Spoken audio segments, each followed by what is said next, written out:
Welcome to video lecture series on signals and systems. Today's topic of discussion is classification of signals. In previous we saw different operations on basic signals, and also we saw the elementary signals. Okay, so today we will see different classes of signals. As you can see here, it is the list of some classification of the signals. It starts with the continuous time and discrete time signals. Second, it is deterministic and random signals, or you can say non-deterministic signals. Third, it is periodic and aperiodic signal. Fourth, even and odd signal, they are also called as symmetric and asymmetric signals. And fifth, it is energy and power signals. And sixth, it is causal and non-causal signals.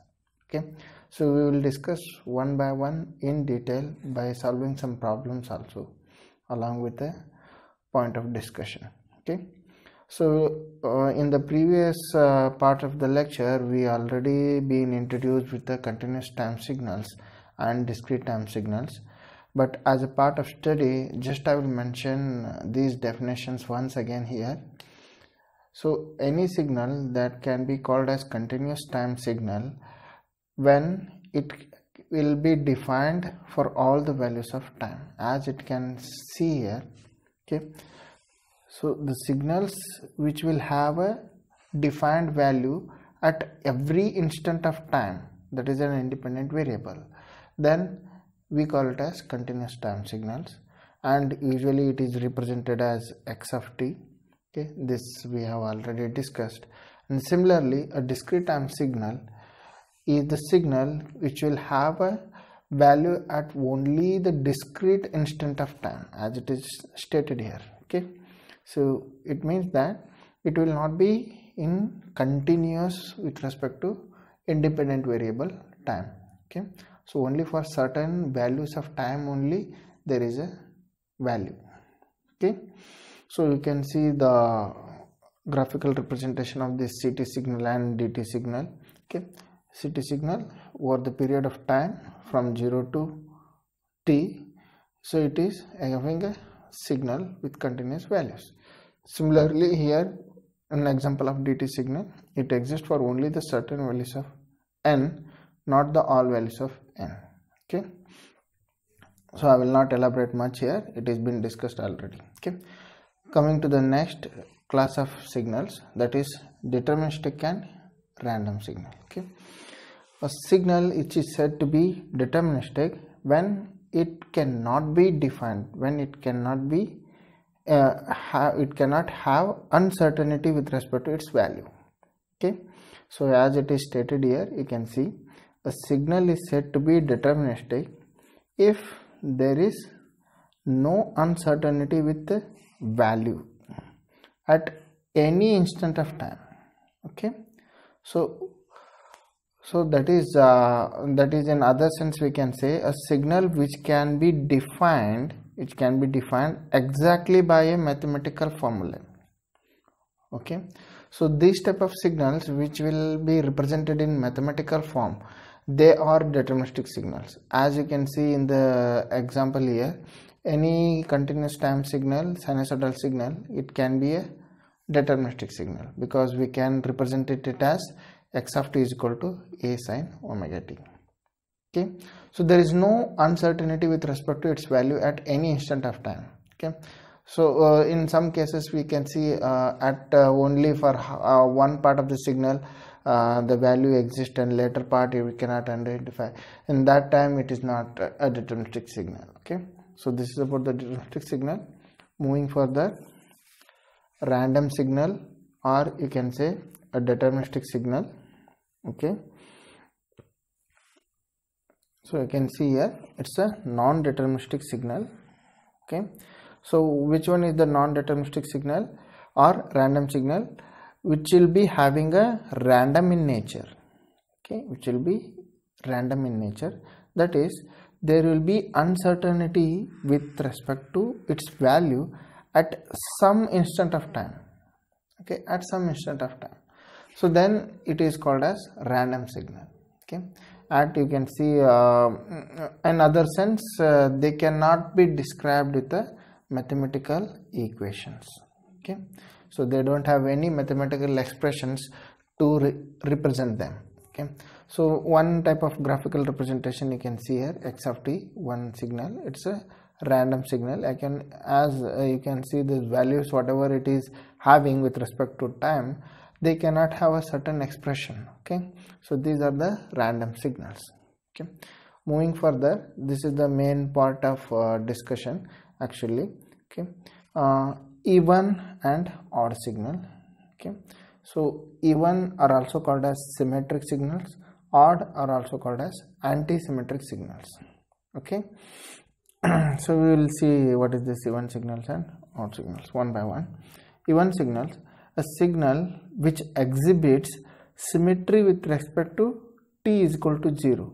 Okay, with respect to CT signal, with respect to DT signal we can say n equal to 0, or symmetric signals are even signals. Okay, so what it says, if you take a axis of simple x-axis and y-axis, for y equal whatever the t equal to 0 origin is there, with respect to that, if they exhibit a symmetry, then they call it as even signal. Okay, and we will see one of the example of related to the even signal. As you can see here, with respect to continuous time, this is one sinusoidal signal.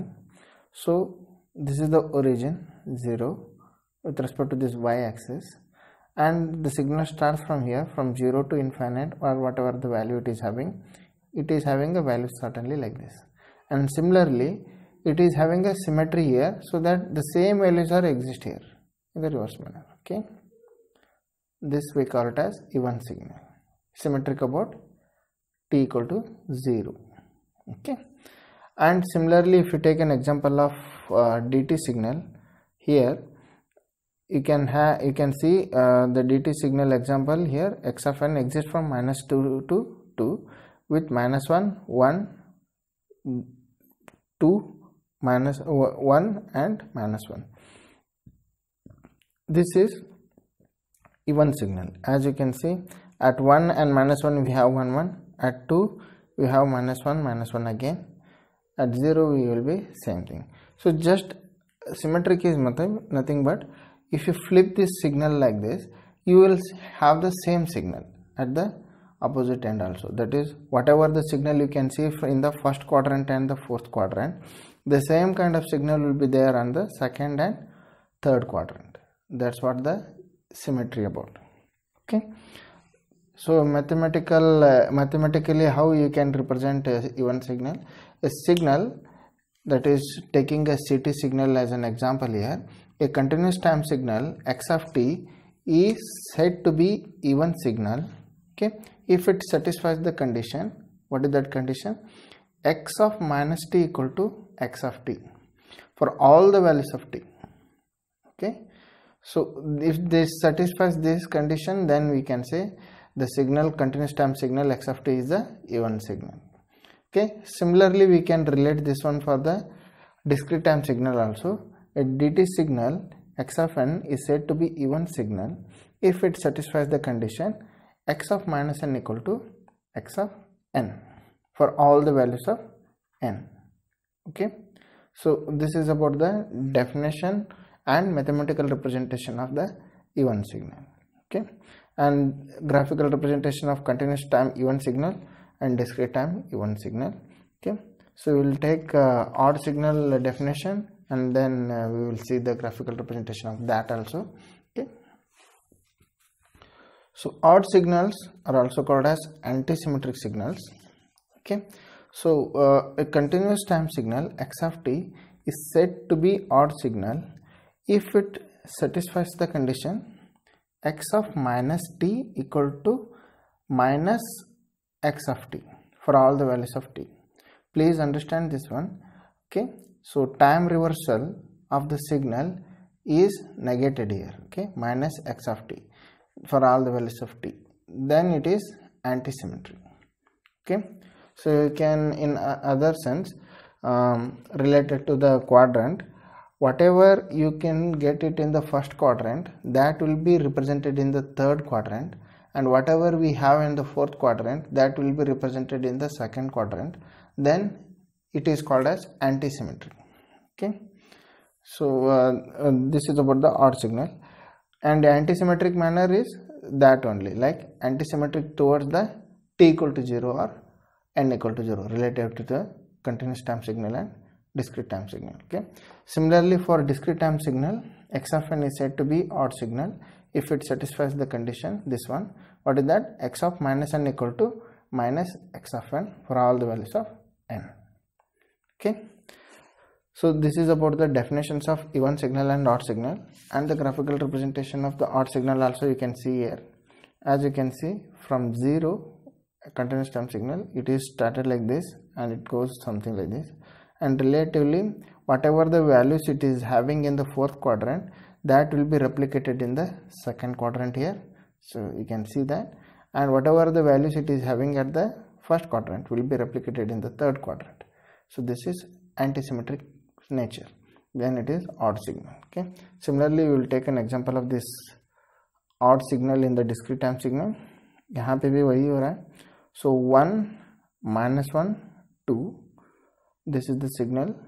Then यहाँ पे क्या होगा वो minus 1 1 minus 2, same thing. Okay, this is odd signal. Okay, so further, any signal, by taking an example of continuous time x of t, can be represented by its even and odd component. Okay, so please understand this statement. Any signal x of t can be expressed in terms of its even part and odd part. Okay, how it is can be represented, you can see here, x of t equal to its even part plus odd part. Please note this one, very important expression. X of t can be represented as it's an addition of its even part and odd part. Okay, so where x of e of t, x suffix e of t is the even component of the signal, and x o of t is nothing but odd component of the signal. Okay, for this equation 1, just replace the t by minus t terms in the equation 1. So what we will have, x of t के बदले minus t आएगा यहाँ पे, equal to x of e of minus t plus x of o t के बदले यहाँ पे minus t आएगा. Okay, so according to the definition of even signal and odd signal, what it will be, even is nothing but x of t equal to x of minus t, right? So instead of this x of minus t, I can directly write x of et, same thing. Okay, then what about odd definition, x of minus t equal to minus x of t, right? So यहाँ पे odd part of the signal can be represented as minus of x of ot, right? Please understand this definition. This is the equation number 2. This is x of minus t term and this is x of t term. Okay, there is a change here. Okay, so now add them, add equation 1 and 2. What we will get? On the left hand side we will get x of t plus x of minus t, which is equal to 2x of e t. Okay, x e of t. So that is addition of even terms. So from this we can generate what is my even part of the signal, that is even part of the signal x e of t equal to half of x of t plus x of minus t. This is equation number 3. Okay, similarly we can subtract the equation 2 from 1. Okay, so what we will get, that is x of t minus x of minus t equal to 2xo of t. Okay, so with respect to this we can get the odd part of the signal, that is xo of t equal to half of x of t minus x of minus t. This is equation number 4. These are the even part of the signal and odd part of the signal with respect to in representing the x of t. Okay, very important relations. Okay, and similarly we can do it for the discrete time signal, that is even and odd part of the signal x of n can be identified as, obtained as x e of n equal to half x of n plus x of minus n.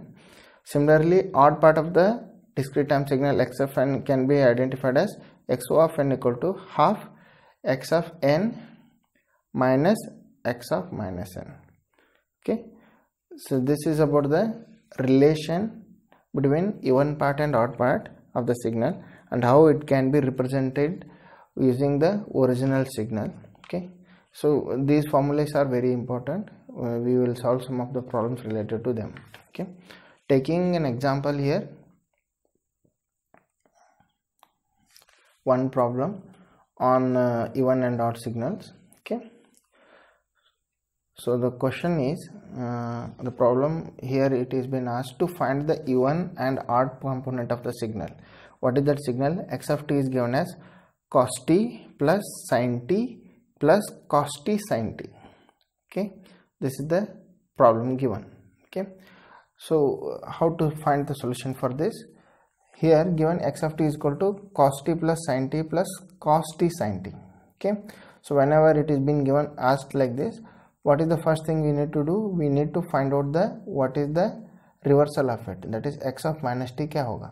X of minus t is nothing but replacing all the t term by minus t term in the given problem. Okay, so we will do that. X of minus t equal to, that is t के बदले minus t डाला है यहाँ पे, cos t के बदले cos minus t plus sin minus t because it is cos t here plus cos of minus t sin of minus t. Okay, then if you solve this one with respect to these trigonometric equations, okay, please I believe that you have these fundamentals. Okay, so cos of minus t is nothing but cos t, sin of minus t is nothing but minus sin t, that's why it will become minus here, and related to here also there is a sin term, that's why it will get minus here, minus cos t sin t. As you can see here, cos of minus theta is equal to cos theta and sin of minus theta is equal to minus sin theta. उसके हिसाब से यहाँ पे ये substitute किया है. Now your x of minus t will be cos t minus sin t minus cos t sin t. Okay, now we have a expression for finding the even term. So even component क्या होगा, even part क्या होगा? X of et is nothing but half of x of t plus x of minus t. Okay, so we will substitute these values here, half of cos t plus sin t plus cos t sin t, that is the given x of t, plus x of minus t terms are cos t minus sin t minus cos t sin t. Okay, now if you add them, what you will get? Only even term will be cos t. Okay, this is the even term. Similarly, to find out the odd term, we have an expression half of xt minus x of minus t. Okay, so we will substitute these values here only, cos t plus sin t plus cos t sin t, that is the x of t, and now we need to subtract x of minus t terms here, that's why this positive term will get negative here, minus cos t plus sin t because here minus है और यहाँ पे plus cos t sin t. Okay, now if you solve this one, you will get x of t is equal to sin t plus cos t sin t. Okay, so please solve some more problems. Okay, thank you.